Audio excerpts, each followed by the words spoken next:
Assalamualaikum, selamat datang di Tiga Fakir. Nggak tahu apa-apa, nggak bisa apa-apa, dan tetap bukan siapa-siapa. Abu, Damai dan Sony. Oke. Dah, ini 14 ya, kita tuh 14 ya. Nggak terasa ya. Nggak terasa ya.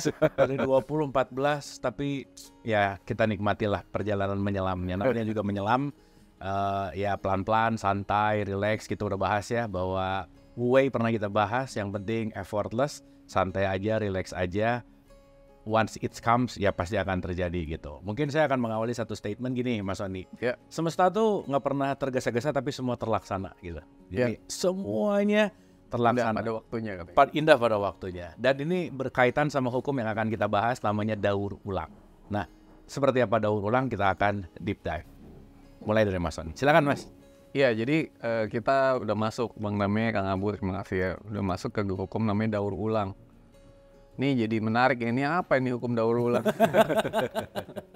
Kayak sampah, Kayak didaur ulang sampah gitu ya, pasti wah, ini pikirannya sampah gitu kan. Padahal sebenarnya semua yang ada di alam semesta ini, baik dalam bentuk materi atau non materi, itu pada akhirnya akan didaur ulang. Gitu. Misalnya sebagai contoh, badan kita ini yang paling dekat ya, badan kita ini hasil proses daur ulang, Kang Abu, Bang Dame. Bahwa dulu kan alam, semua orang yang telah wafat mengembalikan semua tubuhnya ke bumi. Ya. Lalu kita sebagai manusia, bayi baru lahir mendapatkan saripati tanah kan, dari saripati tanah. Lalu menjadi segumpal air, mani atau itu apa. Dan kemudian kita menjadi segumpal darah dan sebagainya, akhirnya jadi manusia yang sempurna. Itu kan kita mendapatkan dari tanah gitu kan. Kayak katanya manusia diciptakan dari tanah. Semua yang dulu dikembalikan orang yang sudah wafat semuanya sampai ke tiap atomnya ke dalam tanah, kita dipakai lagi kan untuk jadi kayak kita gini. Ya. Jadi kalau lihat di kaca, oh ini hasil daur ulang. Ya benar nggak? Benar. Hasil daur ulang loh. Kita itu hasil daur ulang gitu. Dan sebenarnya semua materi itu yang ada di sekeliling kita, ini semua hasil daur ulang gitu. Jadi misalnya tanaman, pohon segala macam itu nanti udah selesai dipakai beberapa puluh ratus tahun lagi, kembali ke tanah lagi, dipakai lagi, daur ulang lagi gitu. Dan itu tidak hanya terjadi untuk hal-hal yang sifatnya materi, tapi juga non materi gitu. Jadi semua yang non materi itu juga didaur ulang gitu. Nanti kalau kita belajar bahwa jiwa kita yang diciptakan Allah untuk menemani perjalanan roh dari mulai awal hidup pertama kali sampai sekarang dan sampai nanti kembali kepada Tuhan. Hati kita yang diciptakan Allah dari awal pertama kali sampai nanti kembali kepada Tuhan untuk dipakai Allah untuk menunjuki, membimbing, memberikan petunjuk kepada kita sampai mengantarkan roh diri sejati kita kembali kepada Allah. Pada saatnya nanti akan didaur ulang lagi gitu. Untuk memberi petunjuk kepada roh-roh yang lain gitu. Buat nextnya gitu ya. Iya. Jadi maka nanti kalau sampai kepada pembahasan roh itu pun ada proses daur ulangnya juga gitu. Jadi semua ini didaur ulang. Oke. Nah, pelajaran apa yang kita bisa dapat dari daur ulang ini? Pertama bahwa kita itu semua sementara gitu. Oke. Nggak ada yang abadi gitu. Nothing lasts forever kata gitu. Bahasa Inggrisnya. Jadi karena kita bersifat sementara dan ujung-ujungnya akan didaur ulang, maka ngapain kita melekat kepada sesuatu yang sementara dan suatu hari nanti akan menjadi sesuatu yang lain gitu. Iya. Ini masalah yang sangat besar kalau saya sadari gitu ya. Ke orang-orang yang meninggal, yang wafat gitu. Ketika wafat, di mana sudah waktunya, si jasad itu harus berhenti dan kemudian roh jiwa itu harus meninggalkan jasadnya. Terjadi dorongan untuk kembali ke jasad itu. Attach gitu Attach maksudnya. kepada bentuk bahwa, maaf ya, Sony itu harus seperti ini terus gitu. Kang Abu itu Iya. ya Harus jadi gini terus. suatu identitas. Iya. Nah, itu biasanya roh dan jiwa itu akan berusaha masuk ke dalam terus gitu. Makanya kalau dibilang itu kayak susah mati gitu kan. Karena tidak terjadi kesadaran bahwa ini semua sementara loh. Jasad kamu bentar lagi akan berubah bentuk nih, daur ulang jadi sesuatu yang berbeda gitu. Oleh renik, bisa dibakar, bisa dikubur dan sebagainya gitu. Jadi lepas gitu. Jangan attach, lepas aja udah. Segala macam benda apapun itu akan melalui proses daur ulang.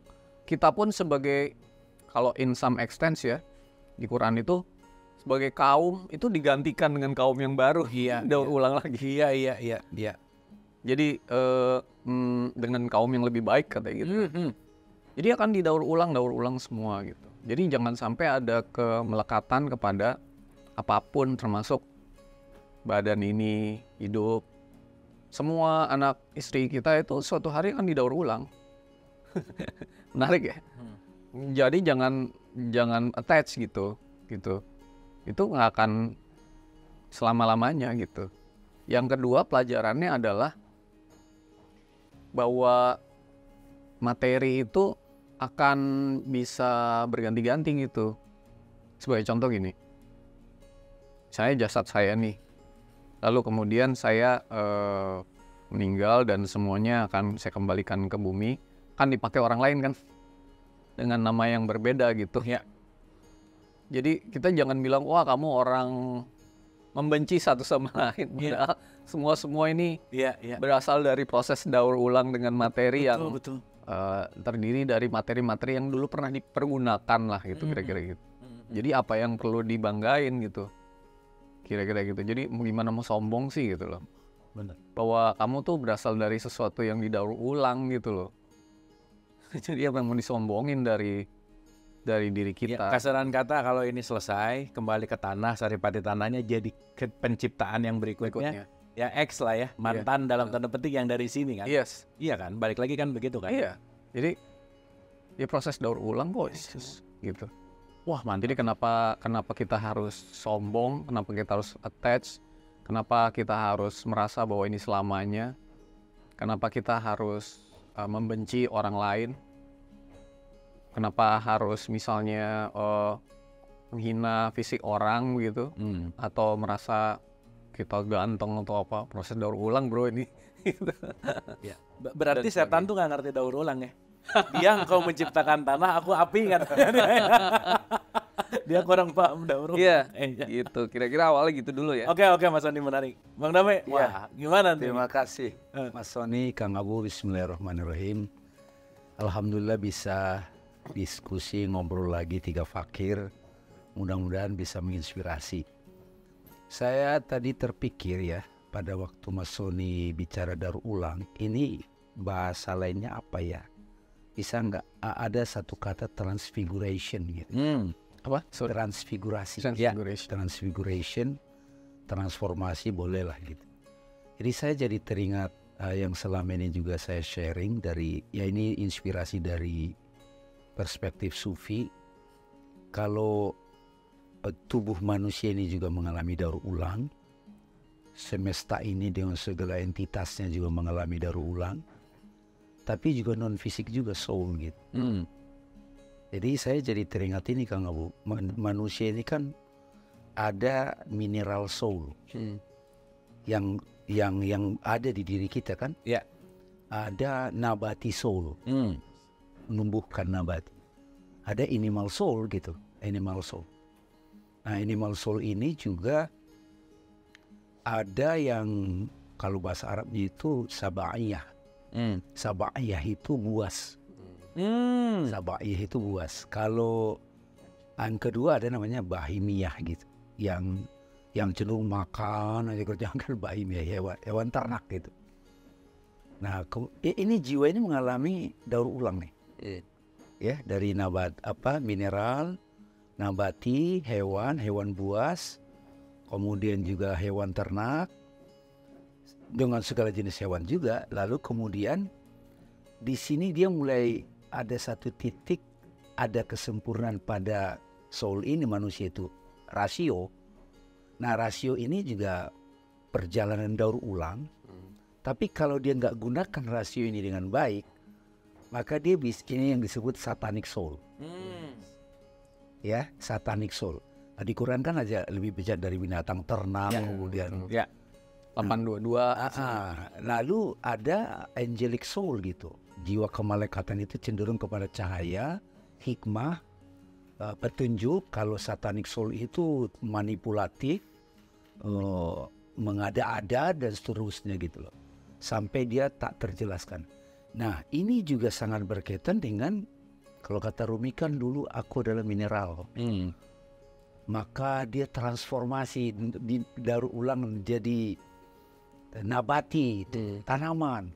Dulu aku tanaman, sekarang jadi hewan.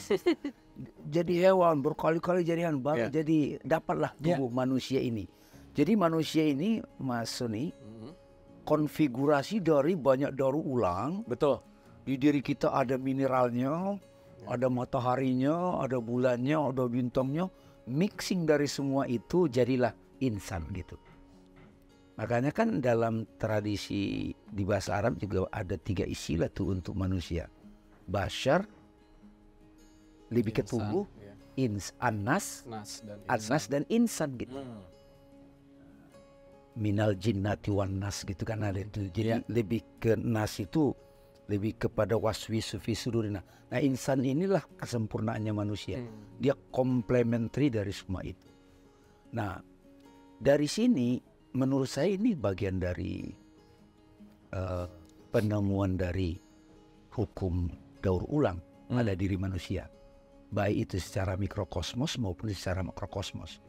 Nah, bagaimana bentuk praktek dalam kehidupan? Ya kita lihat aja, sisa-sisa diri kita ada yang nabatinya, ada mineralnya, ada hewan buasnya, ada hewan ternaknya.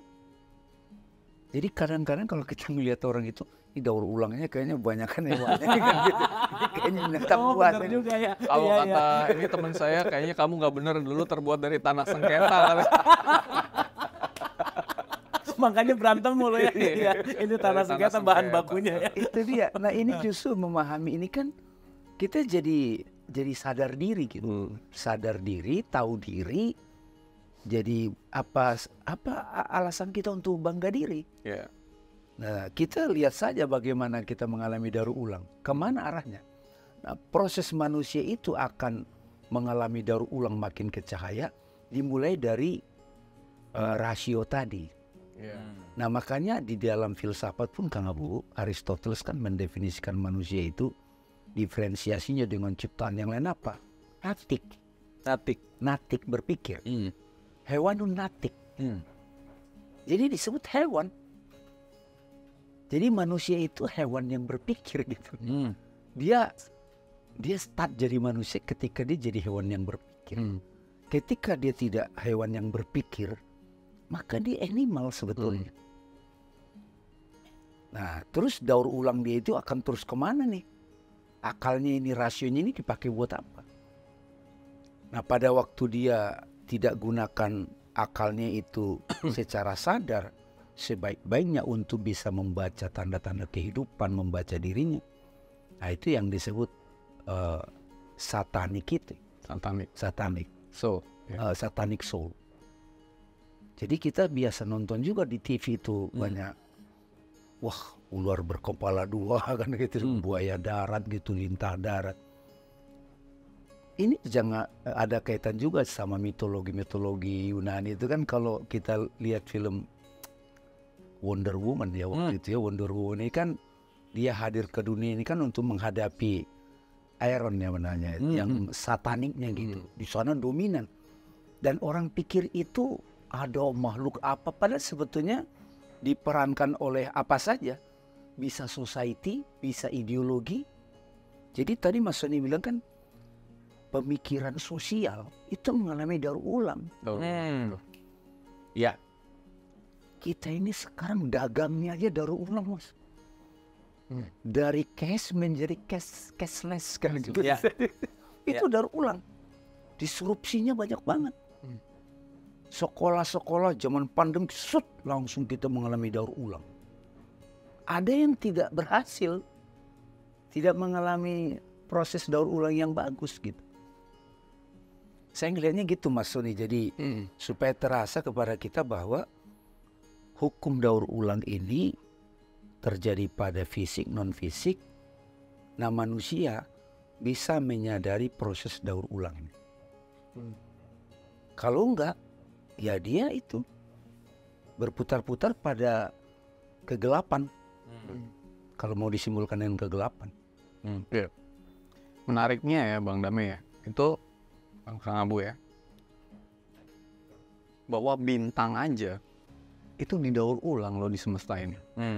Jadi bintang itu ternyata kalau dilihat lama-lama dia akan bercahaya dan sangat terang, namanya supernova ya. Kemudian dia pudar padam gitu, karena semua prosesnya itu, dan dia menjadi gas lagi gitu. Kalau dibilang tuh hilang, itu bintang itu hilang. Di mana dia di semesta ini? Nanti ada lagi bintang yang baru gitu. Bintang yang baru tumbuh gitu. Bintang aja didaur ulang. Semua ini didaur ulang gitu. Nah, jadi matahari pun suatu hari nggak tahu kapan gitu, nanti akan didaur ulang gitu. Bumi ini apakah didaur ulang? Didaur ulang, nanti akan ada bumi yang lain gitu misalnya. Di mana kita nggak tahu gitu, di 1448 kan. Jadi akan ada bumi yang nanti mungkin mulai tumbuh kayak bumi zaman dulu gitu ya. Terus kita mungkin makhluk-makhluk yang nanti hidup mungkin belum kembali ke tempat yang di sana atau di mana gitu. Jadi semua itu akan mengalami proses itu gitu. Nah pertanyaannya, itu kan recycle ya bahasa Inggrisnya kan? Recycle kan berputar kembali gitu. Nah, apakah kita ada di titik yang lebih baik ketika berputar itu?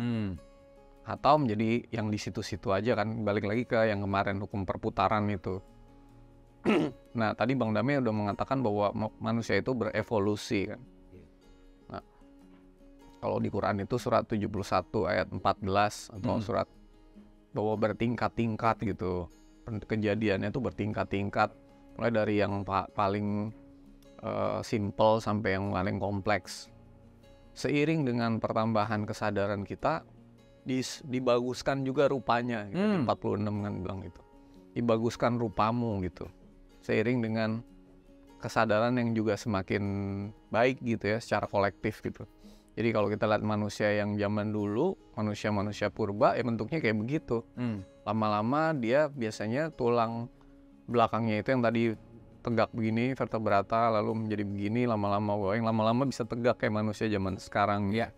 Karena cakra-cakra yang tadi dibilang animal soul.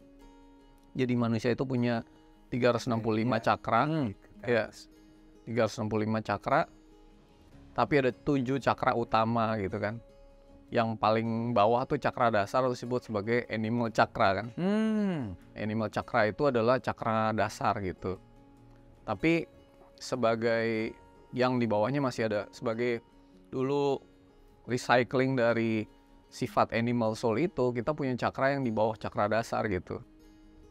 Lalu di antara cakra dasar naik ke atas tuh ada 7 cakra gitu. Mulai dari solar plexus, terus di sini, terus kemudian cakra jantung, cakra tenggorokan, cakra ajna, terus cakra mahkota. Di atas cakra mahkota ada cakra lagi gitu. Yang ini disebut sebagai divine cakra gitu kan.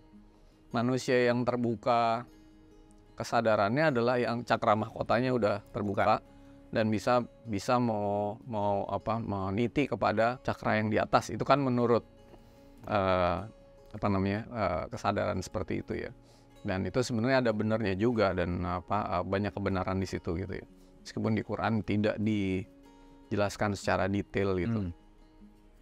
Jadi sebenarnya ya itu manusia itu ada, animalnya ada, manusianya ada, divine-nya juga ada gitu kan. 3 tadi ya kayak Bang Dame sampaikan itu dari hasil dari proses recycling itu. Dan terus menerus diproses, didaur ulang di semesta ini gitu. Tapi kalau buat saya, pelajaran yang terpenting dari hukum daur ulang ini adalah melepas kemelekatan yang satu. Yang kedua adalah merasa bahwa kita ini berasal dari sesuatu yang sama. baik rohnya maupun materinya gitu. Ya. Ya, ini pernah dipakai orang lain juga Iya. gitu ya, dan akan dipakai orang lain juga. Saya barusan dapat ini, Mas Sony Kang. Waktu kemarin diskusi juga sama Arif ya di Suwaguru.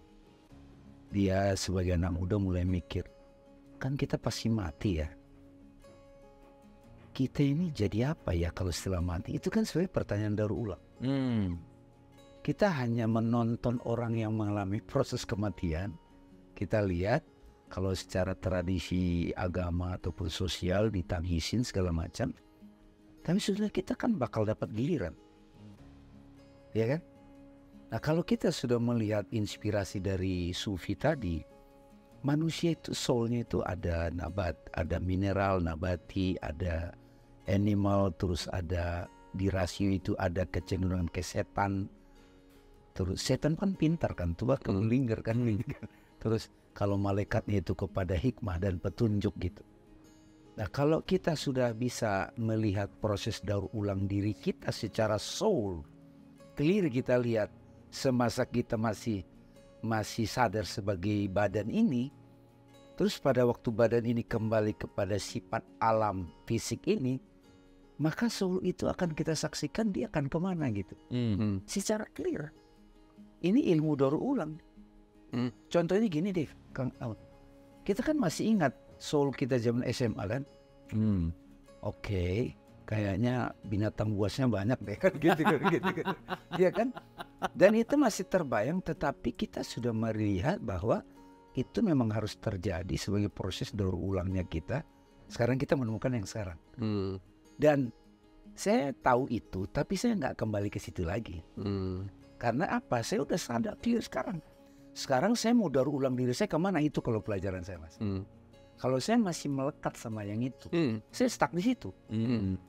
Dengan segala dramanya gitu. Nah sekarang kalau saya mau mendaur ulang kemana nih? Nextnya gitu. Iya. Per saat ini. Per saat ini. Oke. Orang misalnya dari baru lulus kuliah, kerja, misalnya 5 tahun menikah, mengalami daur ulang. Banyak banget yang daur ulang itu. Iya kan? Nah, ini pelajarannya. Kalau Mas Sony kan tadi kemelekatan apa kan, melepas detachment. Saya pelajaran dari hukum daur ulang ini. Saya mau nambahin boleh ya, Bu ya. Jadi kita melihat kita mati. Bukankah setiap hari banyak sel di dalam diri kita yang mati? Ya. Dan ada banyak juga yang lahir gitu. Dan yang mati dan lahir tuh didaur ulang di dalam. Betul. Jadi artinya sel-sel setiap hari yang ada di dalam diri kita per saat ini kan sel-sel yang baru. Berbeda dengan yang setahun yang lalu gitu. Atau boleh dibilang Mas Sony, justru dengan memahami hukum daur ulang ini barusan nih, ini sebenarnya hukum kelahiran dan kematian. Kelahiran dan kematian barengan itu apa namanya? Daur ulang. Pada saat ada kematian ada yang lahir. Itu daur ulang. Paradoks lagi ya. Iya. Bahasa lain dari hukum daur ulang adalah hukum kematian kelahiran. Mati hidup. Jadi kalau kita betul-betul, ini kan hukum ini bukan kita yang bikin. Memang ada. Kalau kita sudah menghayati ini dan menyadari daur ulang diri kita, jadi bagi saya nih pribadi nih paling tidak pemaknanya, hukum daur ulang itu apa? Hukum kematian kelahiran. Ada yang mati, ada yang lahir, ada yang mati, ada yang lahir. Baik fisik, juga soul, semua. Iya. Sel, fisik, soul. Iya. Sosial juga. Oh kayaknya telepon umum itu udah mati deh kayaknya. Telepon umum udah mengalami kematian. Daur ulang lagi. Telepon yang lain. Jadi society juga mengalami ada yang kematian, pemikirannya, culture-nya, attitude. Tadi kita baru bahas Islam di abad pertengahan itu di atas betul. Udah mati, nanti mungkin akan rise lagi. Daur ulang aja. Wah, dahsyat sih. Tapi yang saya tangkap dari ini, syukur sih Mas Sony. Jadi ini statement saya dapat sekitar 4 tahun lalu. Statementnya gini. Dan barusan tuh benar-benar celing banget gitu. Jadi ada satu guru ngomong gini, semua makhluk pernah jadi ibu kamu kata dia. Nggak ngerti gitu, semua makhluk pernah jadi ibu kamu. Maka perlakukanlah semua makhluk seperti ibumu gitu. Pas tadi Mas Sony bilang, Bang Damai bilang, iya ya. Quotes and quotes apa yang dia maksud pernah jadi ibumu, bahwa ya tubuh ini semua siapapun ya ini semua adalah produk daur ulang gitu. Dalam konteks misalkan kalau kita bicara aja, kita nggak pernah ketemu kakek kita, tapi hidungnya nempel di sini gitu. Ya, betul Gitu kan. Dan konteks ini semua ya balik lagi Bang Damai, inget banget pelajaran di waktu dialog positif awal-awal tentang oneness dan manyness gitu.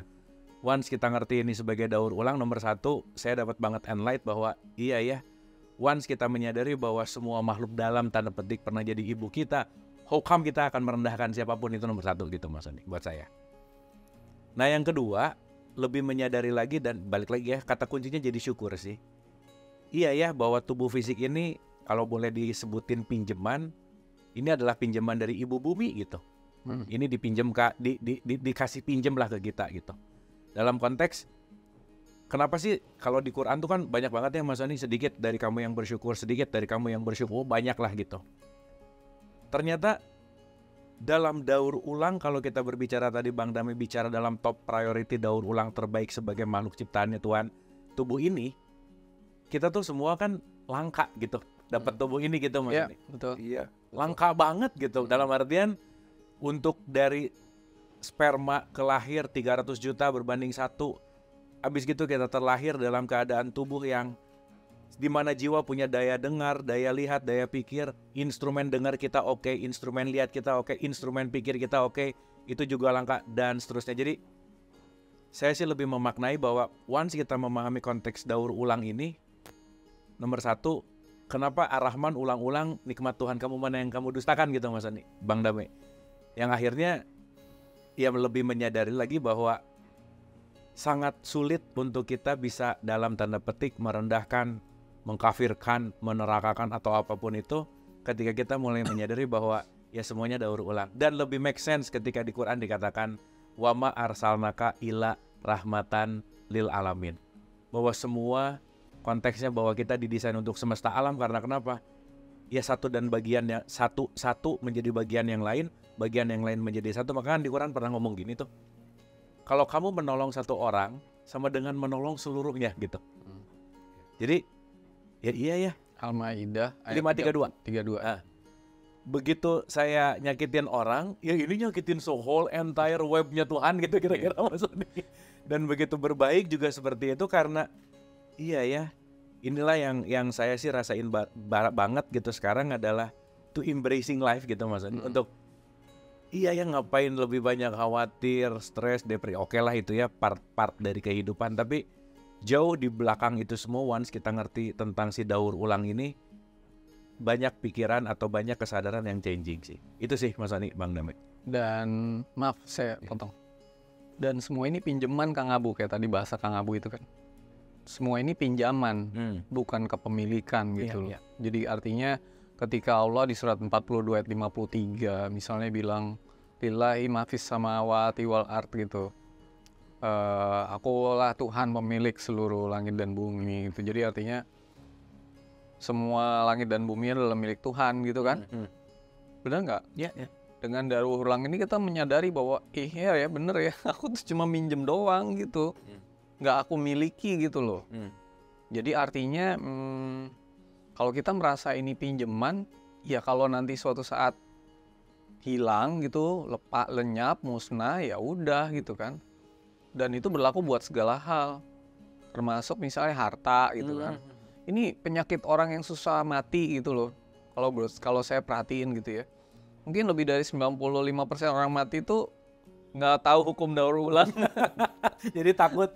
Jadi kalau udah saatnya mati tuh dia nggak bisa mati gitu. Dia akan kayak tisu itu ditarik tuh susah gitu. Karena dia belum nanti ke hartanya, ke anaknya, ke mana-mana. Dia ngerasa itu bukan pinjaman. Padahal tuh semua nanti akan didaur ulang lagi. Dia akan ngalamin hidup yang baru mungkin yang beda semua gitu. Gitu sih. Jadi gimana Bang Damai? Makanya saya tadi terus terang kan hukum daur ulang yang dijelaskan tadi sama Mas Sony itu membuat bagi saya pribadi, Kang, melihat kematian itu jadi santai. Setuju. Karena terjadi setiap saat. Jadi kalau sahabat-sahabat yang menonton ini, ya mudah-mudahan nyampe kontemplasinya. Nggak perlu lagi itu sesuatu yang harus ditakuti, karena memang itu niscaya. Setiap hari kita ngalamin. Baik secara fisik, tubuh saya yang waktu syuting kemarin sudah mati. Rambut sudah mati. Ada yang lahir lagi. Nah, ya kalau misalnya ada kematian pada tubuh ini, ada yang lahir lagi. Nah, pertanyaannya nih, manusia itu bisa sadar proses itu, sehingga dia bisa dengan sadar untuk menyaksikan proses daur ulangnya dia kemana. Nah, ini kan ilmu kesadaran ini yang penting. Kalian mau agamanya apa, mau tua, mau muda, laki, ini daur ulang semesta ini bekerja, nggak peduli. Oke, gitu. Nah, pelajaran buat kita itu. Ini agak ini dikit ya.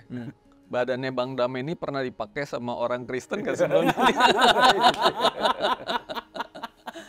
Pernah dipakai jadi badannya orang Buddha nggak? Iya, bener ya. Lah, dia kok benci sama agama lain? Ya, misal gitu ya. Ya, padahal badan ini kalau sadar pernah, ini ya, dipakai sama tubuh orang yang mungkin kita beda kelompok atau yang disebut kayak musuh atau apa. Iya. Badannya sama gimana? Oh iya, yes, benar. Wah, benar. Bahkan pemahaman tentang daur ulang ini itu membuat kita dari satu sisi menyaksikan ada kesamaan kita dengan benda-benda itu, dengan entitas yang lain, dengan pohon, dengan tanam. Kalau kata Thich Nhat Hanh begini, awan itu, ya awan kemarin, awan itu kan asalnya dari laut. Misalnya kan, gimana ceritanya? Laut ditarik sama matahari jadi uap, terus dia jadi awan, ngumpul jadi mendung, ya kan? Terus turun jadi hujan, kemudian itu dari air sungai, tentu kita minum. Jadi kita pernah makan awan gitu. Tinggalnya pernah gitu. Kita pernah makan air laut itu jadi awan, turun kemana, ada yang minum binatang mana gitu loh. Jadi di situ terjadi daur ulang gitu. Ya enggak apa-apa, kalau di Buddha itu suka disebut impermanen. Prinsip impermanen. Nggak ada yang permanen. Nggak ada yang permanen. Semua tuh temporer. Kayak di 28 ayat 88 semua itu akan binasa kecuali wajah Tuhan. Oke, konklusi nih. Dayah ini bahasanya udah langit banget. Oke. Silakan. Gini, simple word, apa kata-kata sederhana dalam konteks daur ulang yang bisa kita lakukan untuk menyikapi ini, gimana sih, Mas Oni? Ya, artinya kita harus sadar ini bahwa kita ini produk daur ulang. Jadi kita nggak boleh sombong, kita nggak boleh merasa diri kita hebat.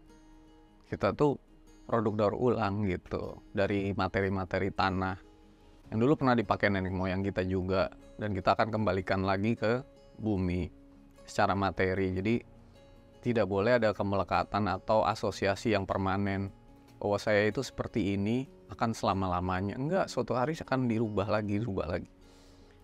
Dan dalam proses hidup, dalam proses apapun, misalnya harta, anak, semua akan didaur ulang kok gitu loh.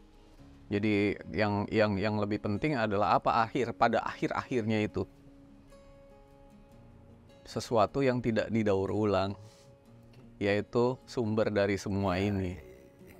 The only ya. Itu yang nggak pernah berubah. Gitu. Thank you, Mas Oni. Bang Damai. Ya, saya sangat kena tadi dari uraian kita ini. Hukum daur ulang ini mengajari kita untuk menyaksikan kematian dan kelahiran itu sesuatu yang biasa gitu. Jadi pikiran takut itu ya akan mengalami kematian juga gitu. Pikiran takut mati itu akan mengalami kematian. Lahirlah pikiran berikutnya gitu. Tiap hari dialami itu, tapi yang penting adalah menyadari yang tidak berubah, yang tidak mengalami daur ulang, sang absolut, the one and only, Qul huwallahu ahad. The one ya. Neo. Thank you, Bang Damai. Kamu gimana? Oke, saya sekaligus penutup kali ya. Nggak tahu kenapa terbersit gitu. Dengar daur ulang tuh dengar recycle tuh langsung kepikir sampah. Gak tahu kenapa ya. Tapi dapat nih gini. Banyak orang berbicara bahwa buanglah sampah pada tempatnya. Kata buang di sini tuh memaknai atau ada pemaknaan stigma negatif, dibuang. Jadi saya menyadari bahwa di semesta ini tidak ada yang dibuang. Karena segimanapun sampah ini bisa didaur ulang menjadi sesuatu yang lebih baik. Tapi mungkin kalimat yang tepatnya bukan membuang sampah pada tempatnya, tapi menempatkan sampah pada tempatnya. Dan kalau kita menyadari tentang daur ulang ini, apa yang tadi barusan kita ceritain, kita akan menyadari bahwa di situ kita tidak pernah bisa merasa lebih baik, atau kita tidak bisa merendahkan siapapun, karena kenapa? Kita semua adalah produk daur ulang yang sama. Terima kasih.